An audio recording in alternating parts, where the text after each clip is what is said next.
What's up, everybody? John Eric Poli here with My MMA News, and first time in a little while here that we're back in the studio doing an interview. And if you recall my last interview, I said for the month of December, this Christmas suit jacket would be worn for the whole month. Here we are doing interviews in December. Christmas suit jacket is on. So let's bring in today's guest here and stop talking about my suit. I'm talking today with Aaron Pico, who just came off a big win at Bellator 252, defeated John De Jesus by a second round knockout, not TKO. That knockout was brutal. If you didn't see it, go look up the highlights of it. Pico is evolving on the feet. We're going to talk all about that today. So let's bring in Aaron here. So, Aaron, how are you and how are things down there in Albuquerque, New Mexico?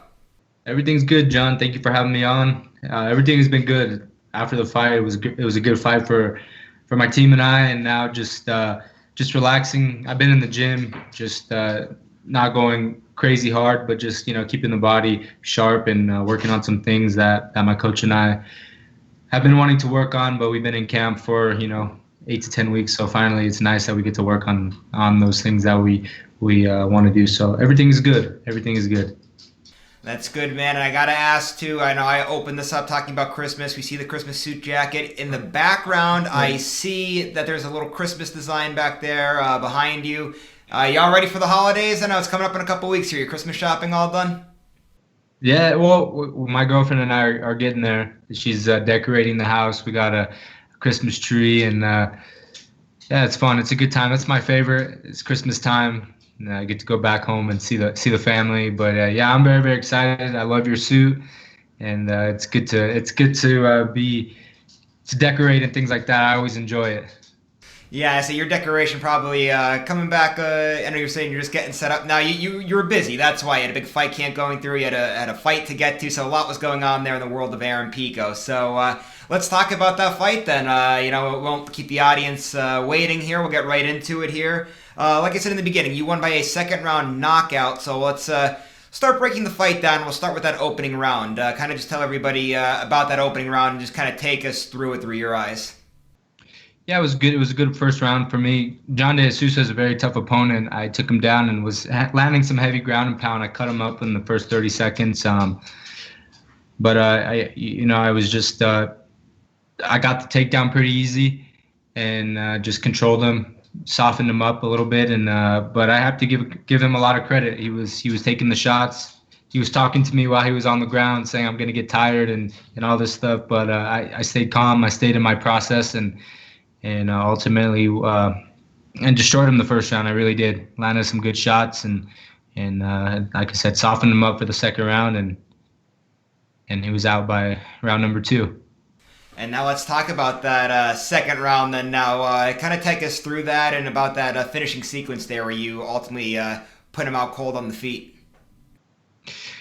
Yeah, it was a nice overhand right. Got my head off the center line, and then all through camp we knew we studied a lot of tape on him. Coach Gibson and I were watching a lot, and we knew that in the previous fights, his corner was always calling out 1-4, which meant something. What we thought was a jab left uppercut. So that's what they said. If you hear them call for that, just get your head off center line, throw an overhand right, and it should be good. But if I watch the replay again, he was going for like a knee or something like that. That's why my coaches were so adamant about getting my head off to the left and throwing the shot, so I didn't run into anything up the middle. So I heard his corner yell 1-4, and I said, okay, it's time to just let it go. So it landed flush on his chin, and that's all she wrote. So now, when you're saying there that you guys knew, like if they yell 1-4, you knew what to expect. Was this something because like now with the COVID procedures, there's nobody in the audience, so you're able to hear corners. Did you guys pick up? Was that how you guys picked it up? Like you heard in a previous fight where there wasn't an audience, you're hearing 1-4, 1-4, and you knew what he was going to do? Yeah. We his last Bellator fight against the Russian guy, we heard 1-4, and immediately he would throw he southpaw, so he'd throw right jab, left uppercut. And we knew that he was gonna do something, and I really knew that he was gonna be throwing stuff up the middle. He knew that I was gonna try to take him down, and I think he was looking for flying knees and just knees in general, just up the middle. But I've done a good job working on my coaches on my entries, working on my combinations into a takedown, and Yeah, it was a good night for us. So yeah, I'm happy. I'm happy. I know a lot of guys are going to be looking for flying knees and things like that, but my coaches and I are well prepared for that, and we just got to keep studying and working.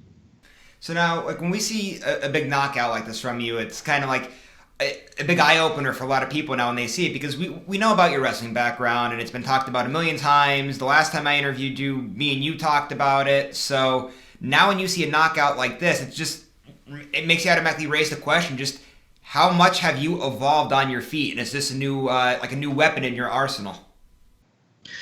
Well, I've always been dangerous on my feet. I was on a four-fight winning streak with four knockouts. A lot of my fights have ended with my hands. So that's something I feel I'm very it's a strong point in my game. Before it was just lacking on the ground and just putting things together. But I think the biggest thing for me is just being able to put it all together with boxing, wrestling, yeah, even my kicking is evolving. I haven't really showed it in many fights, but my kicks are coming along very, very good. Um, but I think it's just a matter of me just putting it all together. Before it was just either I was wrestling or I was boxing, and I wasn't able to blend it all together. But I think as time goes on and the more fights I have, I'm going to be able to just make it all come together as one, and that's something I'm still working on. Of course, it was a great victory for me, but there's a lot of tough guys out there, and I'm very, very, very aware of it. And I just got to keep evolving my game. Would you say that that last outing was the best Aaron Pico that we've seen to date? I think so. I think I felt comfortable in there. I felt really comfortable. I heard my coaches. The flight was slowing down for me. It's not slowing down for me, like not to the where I want it, but that's why we're training. But I think this was the best I've ever felt. I just felt calm in there. I felt like I knew where to go on the ground. I knew if he was to do certain things, I knew how to counter that. And I think I am becoming a great fighter, and it's very, very rewarding to see all the work pay off that my coaches are putting in, and obviously the work that I'm putting in. I just feel good. I'm at a good place right now, so I just got to keep building on it. And now, like when you're saying there too about like before you were either just wrestling or you were just boxing, now all of a sudden you're able to start kind of throwing it all together. You feel extremely comfortable, you even starting to use the legs a little bit more. How much of that comes from just being inside of the cage and cage experience, or how much of this is due to sparring and practice and in training camp where you're able to obviously go out there and get into a fight right there in practice? Yeah, I think it's a testament to everything. I put in a lot of hours in the gym. Obviously, a lot of people know that, but I think for me, I need time in the cage, and I'm starting to get that. I'm 10 fights in, and what things you can't replicate. Of course, you can replicate it in sparring, and there's a lot of like, of course, you're a little nervous in sparring, but nothing comes close to a fight and the nerves and making decisions during the fight and making sure they're the right ones. And there's only one thing that can do that is by stepping in the cage and feeling that. So 2020 was a bittersweet year. I had three. It was a good year for me as far as fighting. I had three fights, and I'm starting to.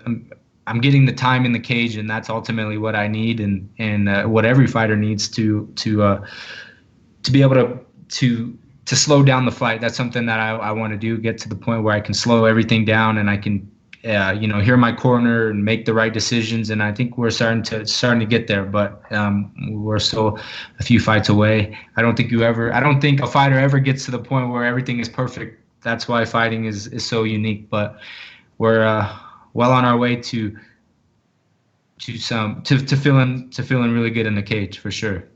So Aaron, I don't know. Are you a guy now? Like when you're not inside of the cage, are you watching fights? Like, do you watch other people's fights and do you listen to other people's press conferences when they get done fighting? Are you one of those guys? Yeah, I do. I really do. I listen to everybody's interviews after I watch a lot of fights.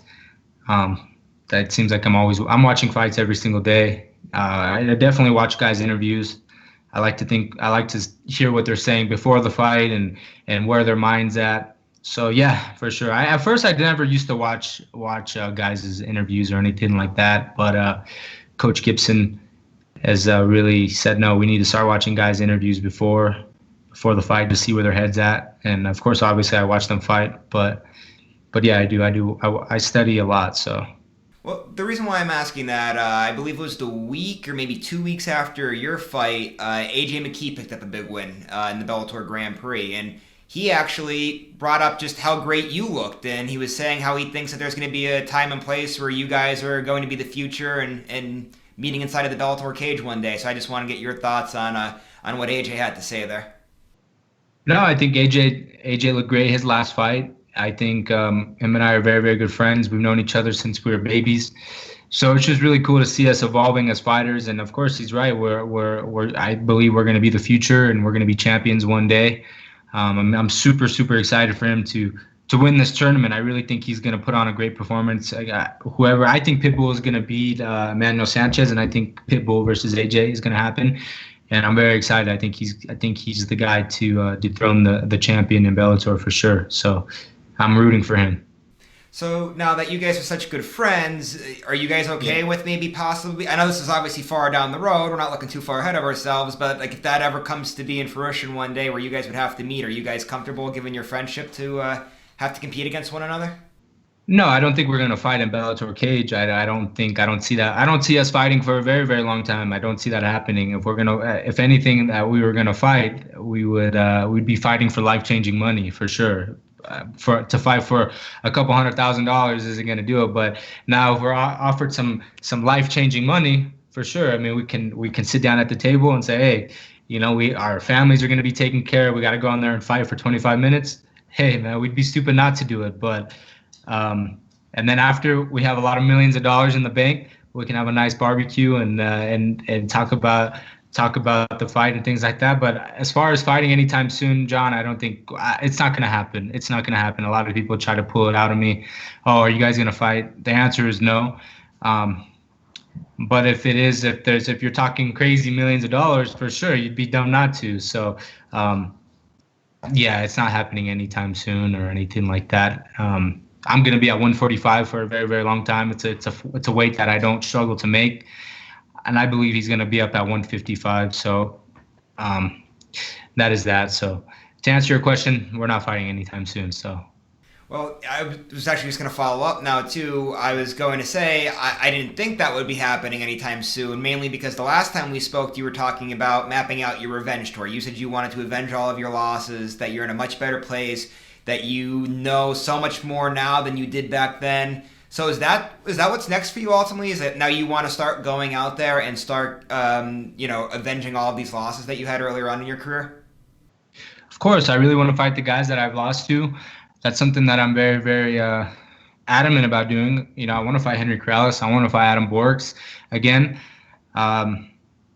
So we'll have to see. We'll have to see how the time lines up, if they're even available, things like that. But that is something that I'm very, very passionate about doing is fighting those guys. We'll have to see. MMA is a crazy, crazy sport. You can say you want to fight one guy and then they're booked up, or this guy's going down a weight, or you just don't know how it's going to go. But to answer your question, yes, I definitely do want to get those guys again in the cage. They fought me when I didn't really have that much experience. They had more knowledge in the cage than I did, and like you said, I'm in a better place. I feel like my skills have evolved, and I'd be ready to take on those guys again, because I'd be a different fighter. And I think they know that. I think they really do know that, and I think it's a scary thought for them for sure. I know it would be scary for me. It would be scary for me for sure. So now, like in a situation like this, where you would love to get your hands on them again and to run things back, is this a matter of where you have your management call up Bellator and say, "Hey, this is what we would like to have," or do you pick up the heavy lifting here, where you personally give Scott Coker a phone call and say, "Hey, Scott, I want this right here, right now"? Well, I can tell you this, there's a lot of people don't realize is that there's so much that goes into it. Of course, you can be calling and say you want this and that, but at the end of the day, it's really up to the organization and your management. That's one thing for me is I get a phone call from my manager saying, "Hey, this is who you're fighting, and this is the date that you're fighting. So get ready." So there's so much stuff so much more that goes into it. I'm a fighter. If they said, "Hey, you're fighting Adam Borks," I would say absolutely. They said Henry Corrales, absolutely, or anybody that they put in front of me. I think we all know I'm not ducking or dodging anybody. So yeah, we're gonna have to see as time goes on. Honestly, that's the biggest thing is there's so much things that people don't see. If that person may be hurt, or that person may be going down a weight or up a weight, we don't know. So all I can say is I am ready for any of those guys if they were to send me the contract, for sure. So now I'm sure all your fans want to know too, just how long do we see you back in the Bellator cage? Obviously 2020, it was a busy year for you. You took 2 fights just in the second half of the year alone. Do you want to take some time off in 2021, or are you hoping to get in there maybe the first quarter of the year? No, I want to keep the ball rolling. I feel the momentum is in my favor, and I want to get 3 or 4 fights in 2021, God willing. I stay healthy and everything goes well, but I want to stay active. That's something. I'm young, and I just want to get that experience. Like I said, there's money can't buy it, talk can't buy it. You got to step in that cage, and you got to rack up those rounds and feel that pressure, feel that anxiety. So when you are fighting for a world title, it's just like clockwork. All right, Aaron, one last thing about training down there in Jackson Wink that I have for you. There was a video that kind of went viral yesterday from some of your teammates, Holly Holm, Michelle Watterson, John Jones, Clarissa Shields. They were doing some sort of dance. I'm not a big dancer, so I don't know what the hell they were doing, but how come we never see you in those videos there? Were you around for that? Did you witness it happening?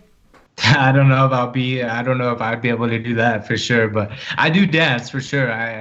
When I go to barbecues and family events, I definitely do dance. I look, my dancing is horrible, but I don't give a shit. You just get a few beers in you, you'll be all right. But as far as TikTok videos and me dancing, I don't know. I don't know. I'd have to have a lot. I'd have to have a lot of tequila in me to do one of those for sure. So what you're saying is we're probably not going to see you in a Holly Holm or Michelle Watterson TikTok dancing video. Then safe to say that that's off the record for 2021 for sure. Yeah, probably. But it was a good video for sure. It was a good. I enjoyed it. So, but coming from me, I don't think I can do it as good as them.